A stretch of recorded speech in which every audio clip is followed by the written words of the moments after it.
বন্ধুরা একটা জিনিস দেখায় দেখুন, এ দেখুন এখানে হচ্ছে গলা মেটে স্টোমাক, মানে কচকচি যেটা বলে স্টোমাকটা হচ্ছে রান্না। দেখুন দেখাতে পাচ্ছি আপনাদের, চাপা দিয়ে দিলাম।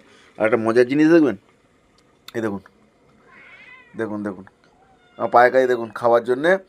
দেখুন দেখুন মানে আমি হয়তো রান্নাঘরে রান্না করতে এলে দেখুন, দেখেছেন খেলটা?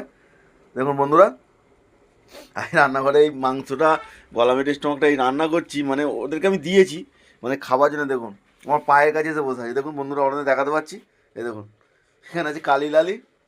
এই দেখুন, এই দেখুন ওর মা, এটা এটা হচ্ছে ওর মা লালু। লালু, এই লালু, এই কালি আয় আয় আয় আয় আয়। দেখেছেন দেখেছেন মানে কত চেনে আমাকে, বুঝতে পারছেন তো? দেখুন আমি যেখানে যাবো সেখানে যাবো। এই দেখুন বন্ধুরা দেখুন, এই দেখুন আয় আয় আয় আয় কালি লালি আয় কালি আয়। দেখুন এই দেখুন, এই দেখুন চলে গেলো, দেখেছেন? হ্যাঁ কালি এটা। তো বন্ধুরা, এই অবলা জাত খুব মায়া মমতায় ভালোবাসি আমরাও। যদি ভালো লাগে লাইক কমেন্ট শেয়ার করে দেবেন। একটুখানি খাবার জন্য দেখুন বন্ধুরা, মানে একটুখানি খাবার জন্য কী অবস্থা দেখুন, আমার পায়ের গোড়ায় এসে বসে আছে। মানে আমি ওইখানে যে গ্যাসটা জ্বালবো, আমি যেতে এখন গ্যাসটা জ্বলছে কিন্তু আর দেখুন নিচে আছে, আমি কিন্তু যেতে পারছি না, মানে লাথি লেগে যাবে। ওই জন্য একটু দূর থেকে ভিডিওটা করছি। তো বন্ধুরা ভালো লাগলে লাইক কমেন্ট শেয়ার করবেন। অনেক অনেক ধন্যবাদ বন্ধুরা।